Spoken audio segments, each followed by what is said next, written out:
What's going on, everybody? Welcome back into the Fantasy Pros YouTube channel. My name is Lucas Wencl, and today I am bringing you 5 bold predictions ahead of week 4 of fantasy football. Now, these won't be outlandish, near impossible takes, but we are going to stretch the extremes a little bit and see which matchup should we be targeting this week, which matchup should I be avoiding, which players are prone to let me down again.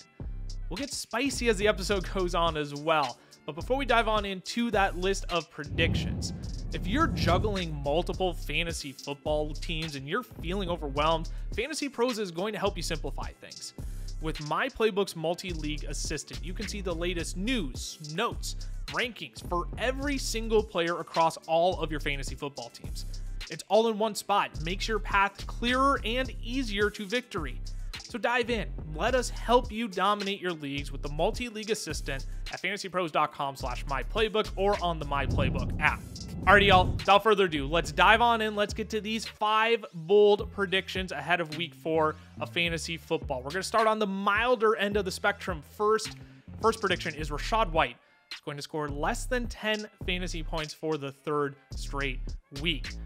Look, he scored 3.3 and 8.5 fantasy points each of the last 2 weeks. It has not been great. And ideally, last week was supposed to be a bounce back week for him against the Denver Broncos. They had given up over 100 yards rushing in each of their first 2 games to start the season. However, Rachaad White, 6 totes for a whopping 17 yards. All right, that is less than 3 yards per carry. He has yet to average more than 3 yards per carry in a game this year. Rachaad White also didn't have a single rush attempt in the second half. Those all went to Bucky Irving, who, by the way, Bucky Irving has been the far more efficient back than Rachaad White this year. Through the first 3 weeks, Bucky Irving has had 25 rush attempts for 154 yards. You look at Rachaad White then, you want to know how bad it's been? Rachaad White has had 31 attempts for 67 yards. Yes, less than half of what Bucky Irving has been able to total on 6 less attempts. You look at Rachaad White's tape, he runs straight back into the backs of his offensive line. It has not been a pretty sight to see. Now, Rachaad White, he still might have some PPR value, but if he's only relegated to being a pass catcher on this team, that doesn't automatically guarantee he still has immense value in PPR formats. I mean, we just saw it this last week. He caught 5 of his 6 targets, yet still only got to 8.5 fantasy points because, he only had 17 yards rushing. Now, you look at the matchup with the Eagles this week, all right? It's not the worst matchup for opposing running backs. They have yet to allow a single touchdown to a running back this year, though.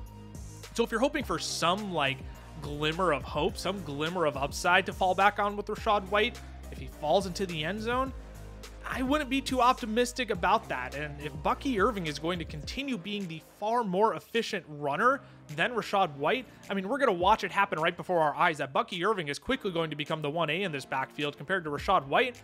He might be relegated to just 3rd down sooner rather than later. So, bold prediction number 1, Rachaad White scores less than 10 fantasy points here for the 3rd straight week against the Eagles. Now, let's move on to bold prediction number 2. This one's a bit more positive, a bit more optimistic, all right?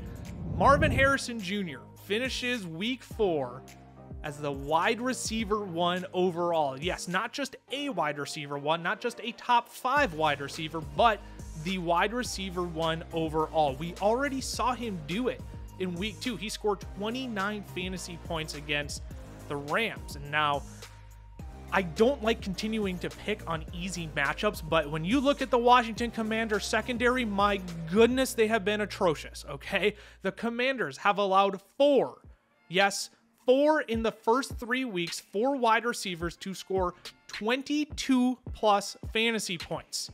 That's more than 1 per week, all right? In week 1, we saw Mike Evans score 23.1 fantasy points. Week 2, Chris Godwin was included in week 1, excuse me. Mike Evans scored 23.1, Chris Godwin 22.3 in week 1. There's your 2. In week 2 then, Malik Neighbors, I got ahead of myself because I love talking about Malik Neighbors. Malik Neighbors, 28.7 fantasy points against the Commanders. And then just this last week on Monday night, Jamar Chase, 29.8 fantasy points. And you know what? That would have been the overall wide receiver 1 on the week if it weren't for Jawan Jennings having an absolute career day that we may never see out of him ever again.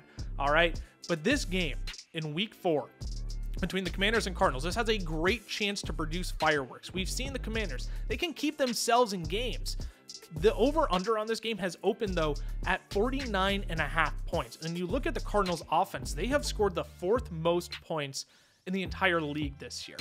Now, I know Drew Petzing loves to come out and establish the run, but again, as we saw in week 2, James Conner, he was given 21 rush attempts, and Marv still finished the week as the wide receiver 1 overall. Came on the back of a few long bomb touchdowns, but against this Commander secondary, I mean, anything can happen with how poorly they have been performing this year. So this matchup for Marv is just too juicy, and not to mention, Trey McBride is still in concussion protocol, and if he is forced to miss week 4, a few more targets could be funneled Marv's way. So I absolutely love the matchup for Marv. I love the talent. I love the upside. I love the fact that we've already seen it.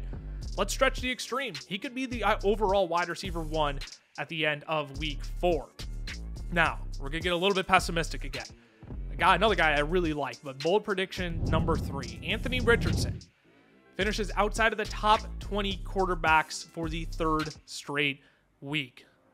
This hurts me a lot because I love Anthony Richardson, but he scored less than 13 fantasy points in each of the last 2 weeks. In week 2, he was a quarterback 21 with 12.86 fantasy points. And just this last week in week 3, the quarterback 31 with only 7.08 fantasy points. What's really been killer for Anthony Richardson this year, though, is that his lack of rushing production has just been like mind-boggling in some ways. I mean, in week 1, we saw it. It was 6 attempts for 56 yards and a score. You absolutely love the extra 11.6 fantasy points he provides you there. But in week 2, it was 4 attempts for 37 yards, no scores. 8 attempts in week 3 for 24 yards, no scores. The rushing upside that these mobile quarterbacks provide is supposed to be the floor, because we know the passing game is the weak link to their game. And that's nothing against Anthony Richardson, but when he's only had a 50% completion percentage this year and thrown 6 interceptions through the first 3 weeks, that's about as bad as it could get. We really need that rushing upside to come through if he's going to correct any of that, if that's going to be the norm for him this year. Now that he gets the Steelers in week 4, who they've only allowed 8.17 fantasy points per game to quarterbacks this year, which is the lowest mark in the league. Now, the caveat here is that in week 1, they played Kirk Cousins in his first game back off of his Achilles injury. They played Bo Nix in week 2. And then last week, they played Justin Herbert in a run-first Chargers offense. So it's not like the competition has been stifling, has been really, really good. But you look at Vegas for this game, they are setting absolutely zero expectations. Richardson passing yard prop opened up at 186.5 passing yards, and the over-under for this game is set at a pretty abysmal 39 points. So there is no expectations for this game. The offensive production is probably going to be extremely low. And look, I wish I came bearing better news for Anthony Richardson managers after you spent a 5th-round pick on him. I absolutely loved him coming into the season. I touted him wherever I could, but it's not looking good for Anthony Richardson, and I really do fear it could be another very disappointing week for him, finishing outside of the top 20 quarterbacks. Let's keep it moving, though, with our 4th bold prediction of the week. Jaxon Smith-Njigba. He'll score 25+ fantasy points against the Detroit Lions. Now, we need to have a Lions and Seahawks matchup every single year for as long as the NFL exists, because these games over the last 3 years have fed generations, okay? In the 2021 season, we saw Amon-Ra go for 35 fantasy points. DK Metcalf scored 3 times, put up 31 fantasy points. Rachaad Penny, that was the Rachaad Penny year, 32 fantasy points. Then in 2022, Rachaad Penny again, 29 fantasy points. TJ Hawkinson put up a 40-burger. And Jamal Williams had 24 fantasy points in 2022. And even last year, right, you got Tyler Lockett showing out in this game. He had 26 fantasy points. Josh Reynolds scored twice, put up 23.5 fantasy points. So these games have produced some massive numbers for fantasy football. And it's now time to add JSN to that list of players who have exploded in this matchup. Detroit has allowed the most fantasy points to wide receivers in the slot this year, where JSN has lined up 85% of the time. We saw it in week 1, Cooper Kupp. Now, it was on the back of 21 targets, but he put up 32 fantasy points. Week 2 wasn't a fluke. Chris Godwin came out and put up 24.7 fantasy points. We just saw JSN a few weeks back finish as the wide receiver 8 on the back of 12 receptions for 117 yards.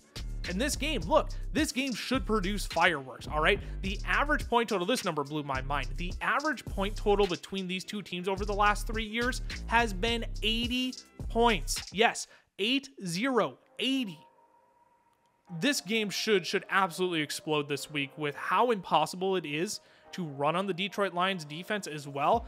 This game should be an explosive back and forth air raid between Jared Goff, Geno Smith, and this plethora of pass catching options in this game. And I'm expecting JSN this year is ready to leave his mark. So my bold prediction is that he will score 25 plus fantasy points this week. I hate to end on a pessimistic note though. Unfortunately, our bold prediction number 5, our last one of the week, is that Garrett Wilson will finish outside of the top 40 fantasy wide receivers. This one honestly feels really spicy because it's Garrett Wilson, but it is all about the matchup here, people. Wilson is going to drop Pat Surtain in coverage this week, who has been locks through the first 3 weeks of the season, okay? In week 1, it was DK Metcalf, wide receiver 63 on the week, scoring only 5.9 fantasy points. In week 2, it was George Pickens, the wide receiver 64, scoring only 4.9 fantasy points. And then in week 3, it was Mike Evans, wide receiver 84, 3.7 fantasy points. Those were the 3 wide receivers he shadowed in each of the first 3 weeks. And those names, look, they aren't just nobodies. Like, those are some notable names up there. And when you look at Garrett Wilson's finishes so far this year too, like, it hasn't been great considering you spent a first-round pick on him. You know, in week 1, he was the wide receiver 29. Week 2, the wide receiver 33. Week 3, the wide receiver 29. He hasn't scored more than 15 fantasy points in a game this year. And when you look at this matchup with the Broncos, the weakness of this Broncos defense is still in the run game. And instead of challenging Pat Surtain on the upside, why would you not exploit their weakness with debatably the best running back in football right now? So Garrett Wilson, he's great. Is he better than DK Metcalf, George Pickens, and Mike Evans? You absolutely can make the case that he is. And there's still plenty of season for Garrett Wilson to bounce back. But assuming he gets the Pat Surtain shadow this week, I hate to say it, but it's definitely safer to keep your expectations low this week. I do fear we may see him finish outside of the top 40 wide receivers. But that is it, y'all. That's all I've got for you. My 5 bold predictions ahead of week 4. But before we sign off here, remember, if you're juggling a multiple fantasy football teams and, you're feeling overwhelmed, Fantasy Pros will help you simplify things. With My Playbook's multi-league assistant, you can see the latest news, notes, and rankings for every single player across all of your teams. It's all in one spot, making your path to victory clearer and easier.